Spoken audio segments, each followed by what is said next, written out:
Welcome to Off the Beat, brought to you by SBI Mutual Fund. I'm Jagu, and this is the space where we track down people who have left fabulous corporate jobs and are now pursuing their passion. Now, we're talking to someone like that today. We're going to be talking to Pragya Bhatt. Now, Pragya Bhatt has had an incredible childhood, a childhood that we dream of, then got into, let's call it a traditional education, and then chucked it all up and moved into yoga. And that's just the introduction. The stories there are wonderful.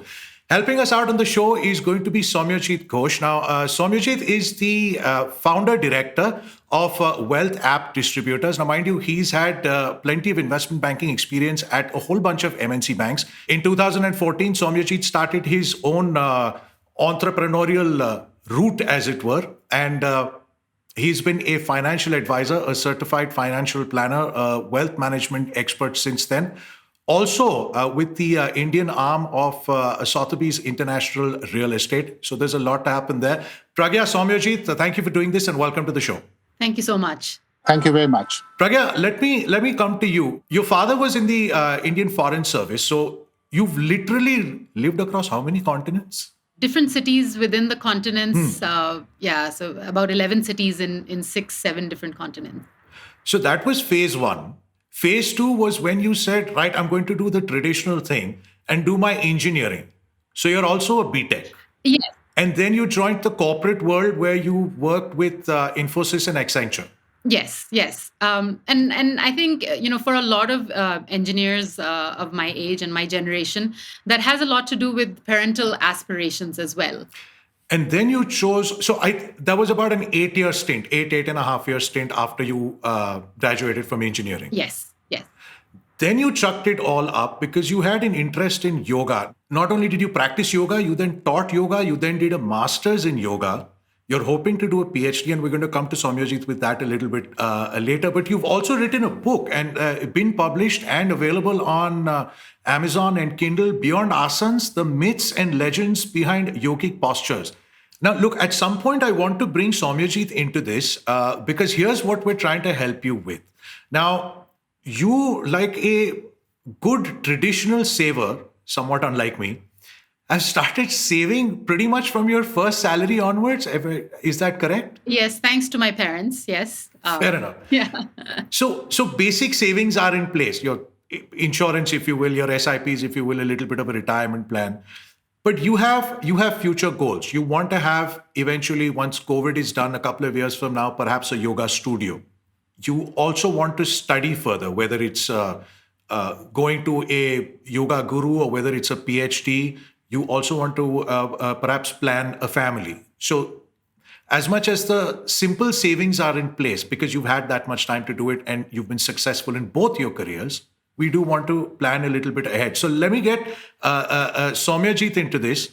Soumyajit, hi. So you've had a perspective of what Pragya is about, but Soumyajit, help us out with this. This is not the traditional, you must save 25% of your salary to the best extent that you can. So it's not, let me teach you how to save. It's a little more involved than that. It's what her future goals, what she wants to achieve, her future goals, but the ability to have the funds available so she can execute that. A yoga studio is not cheap. Not working while you're studying is a huge advantage, but it costs money. How would you plot something like this, Soumyajit? Yeah, hi, thanks, Jayu. And thanks, Pragya. I just couldn't stop noting down, So as a financial planner, to be honest with you, I'm finding a lot of things in common, including my own back pain. So, leaving a job and starting something on your own, I'm sure your habits of saving, which you received from your parents, has been of great help.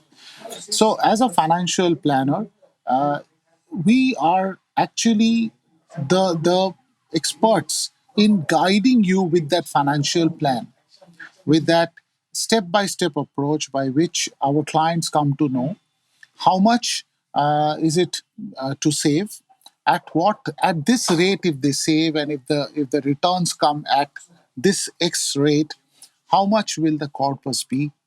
We have seen that our clients actually do better when you can take certain decisions. So, Soumyajit, if we're looking at, let's focus on, say, a near-term goal, like a yoga studio, for example. A lot of things have now moved online, but at some point, if one looks at expanding, one needs a base. Now, Pragya, correct me if I'm wrong.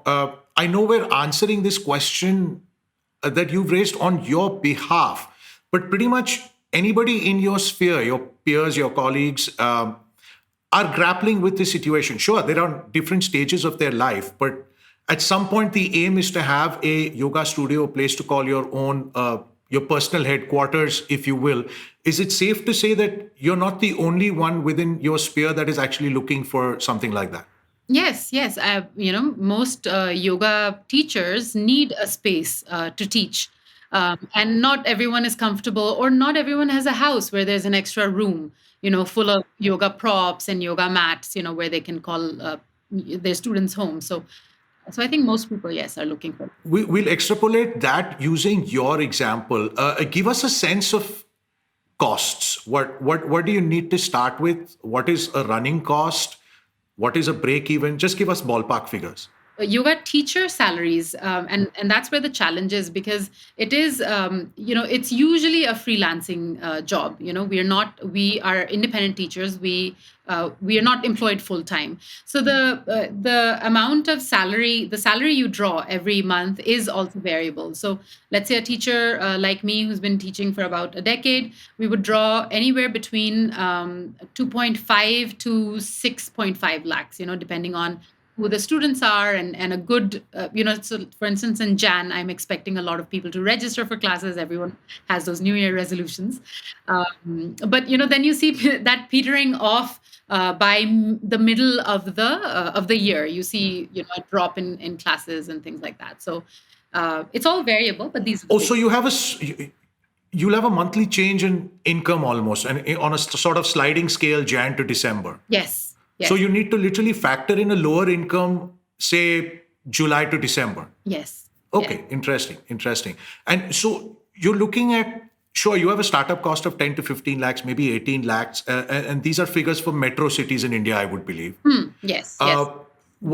Your monthly cost that you need to factor in, we're not even getting into the income side, into the fees right now, but the monthly cost, what would you have to factor in? You're talking about salaries, running costs, electricity bills, that kind of stuff. So I'm thinking, rent in a very nice location in Bangalore, which is accessible for a lot of people, which is a prime location where you'll have a lot of students. That could go up between 40,000 to 60,000 a month, and that's just your rent. Then you'll have your electricity bills. You'll have your maintenance charges, all of that. That could come up to another 10,000. If you're employing people like, to clean the place, that could easily be another 10,000. So So these are the costs that I'm thinking of. And if it's a studio that involves more than one teacher, then you're talking about teacher salaries. Teacher salaries also, yes. Teachers, especially like junior teachers, fresh teachers who are looking for teaching gigs, so to speak, they would be earning somewhere between 25,000 to 30,000 a month. And this is excluding, the extra classes that they might do, overtime that they might do. So this is 25 to 30,000. Yeah. So is it fair to assume that you have a startup cost, but you have a running cost of about 1.5 lakh to 2? Is that a fair figure to take? Yes, that's correct. Okay. Yeah. Okay. Soumyajit, so now we don't have to worry about Pragya's savings, as it were. We need to more worry about creating a corpus for the future. What would you advise under the circumstances? So, Pragya, one question here. What if, for some reason your studio doesn't work well, and after 1 year you realize that you have to close it? What will be your sunk cost? The cost that has gone down the drain. How much will that be? That I would have to calculate. That would be all of this. It would be about 15 lakhs plus, a lakh every month. So that would be 12 plus 15, yeah. Let's say 27, but let's say 30. 30? Okay. On the outside, can I take 35? Okay. Now, do you have 35 lakhs worth of savings today? 30, I should actually, like, if I factor in all of the, yeah, all of the mutual funds, all of the stocks, yeah, I might. But then you're wiping me clean. Like, then I'm like very precariously placed. Okay, so when we help budding entrepreneurs like you plan for the next level, this is like the minimum that one needs to have.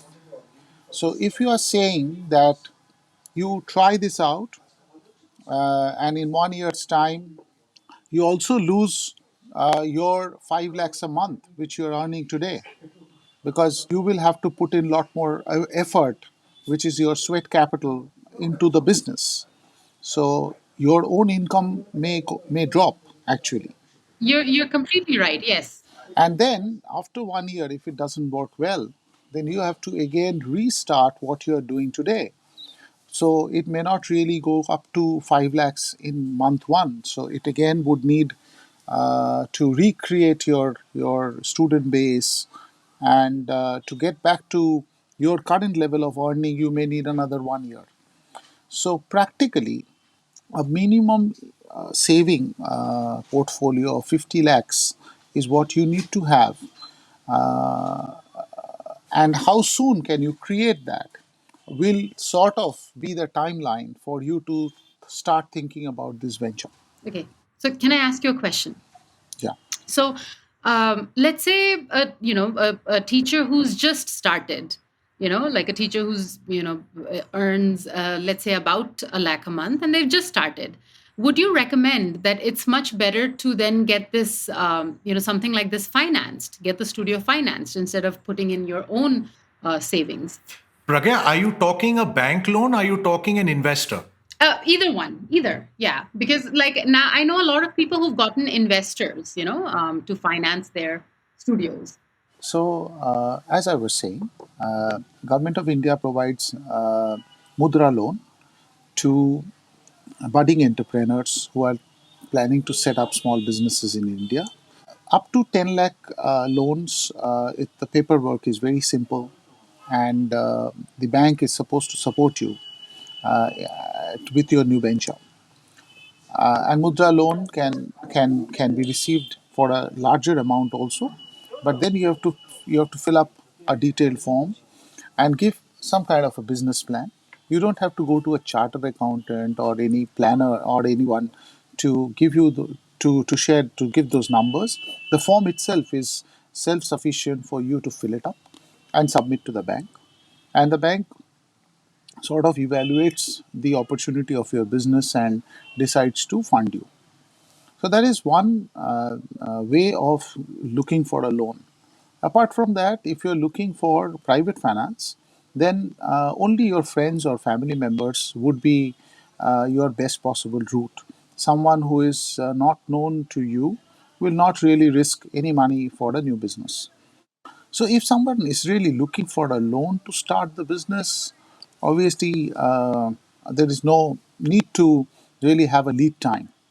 But because you are already a settled entrepreneur who is now trying to look at the next level, I think one needs to be a little bit more diligent, and a little bit of planning will really help you realize the business in a very short period.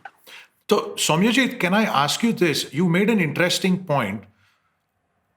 We're optimistic when we start ventures, but one has to be realistic about it. You believe that Pragya should have a corpus of 50 lakhs set aside to account for what might, let's call it a worst case scenario. How would how would you suggest that she builds up to that? She has a running income already. She's not about to start a yoga studio. So I think it's a matter of how much time will she need to get to that point? What are the figures you need to put into play for that? So, there are people who are starting their businesses from scratch, and we have seen a very good rate of success as well. But what is that good rate of success? That good rate of success for a new business coming to light from scratch in India is less than 1%. So obviously, out of that 1%, that 0.01% is becoming one name which we are all talking about on our coffee tables. So obviously for Pragya, who is a extremely well educated, able to start this business, she has all the required tenets to make it very big. There, obviously, as her planner, friend, and advisor, I would like her success rate to be 99%. And that is this endeavor. The endeavor is to ensure that Pragya may take it a step at a time and may take 3 to 5 years to settle down well in her business, but under any circumstance, she cannot fall. So, explain to me what she needs to do in the next 3 to 5 years to one, have a corpus aside and a sort of margin of safety aside, as well as have enough to start a business. What do you think she needs to do in terms of nuts and bolts? What does she need to put aside every month? What is your feeling on that? So, firstly, she because she has a variable income, she has to affix her base cost. So she has to sort of write down minimum cost that her family needs from her, which is food, shelter, electricity, medical expenses.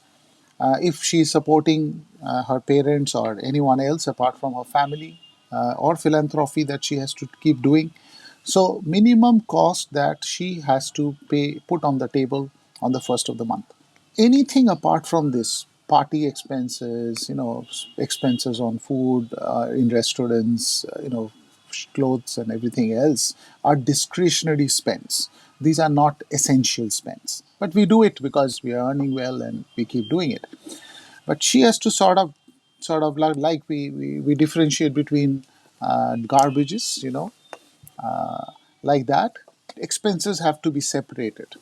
And once she does that for 1 year, because one cycle is very important, because we will have one Diwali every year and we will splurge and go all out. So 1 year is very important. And if she just notes down, then she would know how much she minimum requires in the next 4 years for her to sustain. And once she does that, I can guarantee you that her money available to save will also go up significantly, because base expenses for an Indian family cannot really go up beyond 1.25 lakhs. The rest of it is all discretionary, and we can, once we write down, we will have a control over them. I'm not asking everybody to start controlling expenses, but it's just that it's a mission for 1 or 2 years for someone like Pragya, and I'm sure she would be able to do that. So, Soumyaji, two options. If we're looking at starting earlier, that's a very interesting aspect you brought up about the Mudra loans, where the government is willing to help budding entrepreneurs to begin their journey, as it were. And we're looking at a 10 lakh to 1 crore corpus. But now we're talking about a fixed cost where you have to return principal as well as interest. Yeah, so there are options available.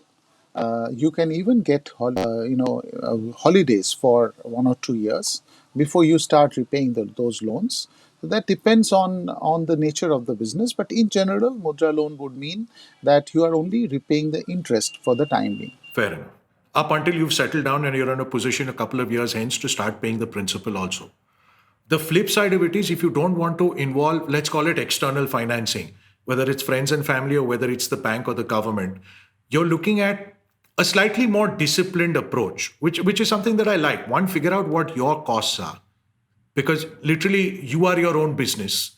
So you figure out what your independent costs are, and you're right, you don't calculate it over a 1 month or 2 month period. You need a cycle of 12 months to figure out the entire wave, because with Pragya, the situation, as well as pretty much everybody who is in her sphere, whether it is yoga or whether it is a gym perhaps or a personal trainer, have great income for the first 4 to 6 months and then it sort of peters out. So not only is she calculating how much she spends every month, including the bump ups during Diwali or a annual vacation, she's also factoring in there is a reducing income in the course of the month. So her net savings in the second half of the year will be lesser than the first half of the year. So then a 12-month cycle allows her to gauge all of that. Yeah, just one thing, Yagu. I'm not definitely not asking Pragya to spend less. I'm just asking her to keep a note of the spending. Fair enough. So that after 6 months, after 1 year, you yourself will be able to tell yourself that this is what I need next year again. This is my basic minimum need next year again. I can always not go to that restaurant and buy that cloth. As long as you have it, just note it down. That's it. I think that's a very yogic approach to it. In yoga, also we say observe yourself, and only then can you make any changes. So you're telling me the same thing. Basically, observe where you're spending. You're not asking me to take any drastic actions, but observe yourself, learn from it, and then see how you can modify your expenses, your spending, or the way you handle your money. So that's a very yogic approach to. Yeah, so it sort of oversimplifies many things going forward, actually. The moment I'm able to divide my expenses into minimum, basic, and discretionary, then it becomes absolutely easy for a planner to tell you that for this basic expenses, let's create a corpus in such a way that after 5 years, after 7 years, for your food, shelter, and all, you may not need to really think about it. You are sort of financially free. Fair enough. And financial independence is literally the name of the game. That is exactly why Soumyajit does what he does. Pragya, we're hoping you have answers or solutions to the main issue at hand. You can start with a loan right away, or you can give it a little more time with a little more discipline. And 5 years from now, you perhaps have your own yoga studio, which we, both Soumyajit and I, should probably be looking at. But if I have to, I have noted many things here. But honestly, I think anytime after a year, I think you are good to go. Because even if you have all the finances, I would still urge you to take a small bank loan, because that will discipline your accounting very well. It actually helps you keep things on track.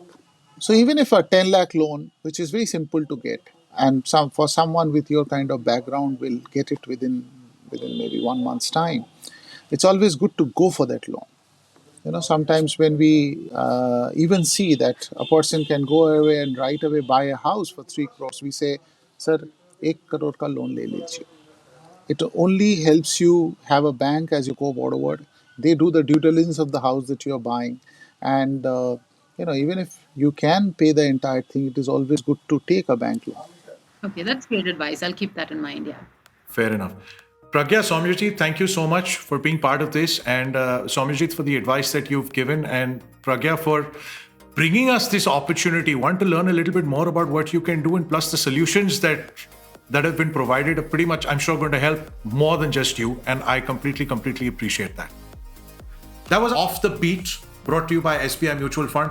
We're going to be doing many more of these. We want to explore people who are following their passions, get their insights, be able to help them with innovative financial solutions. All of that will be happening right here on Off the Beat. Come back for more.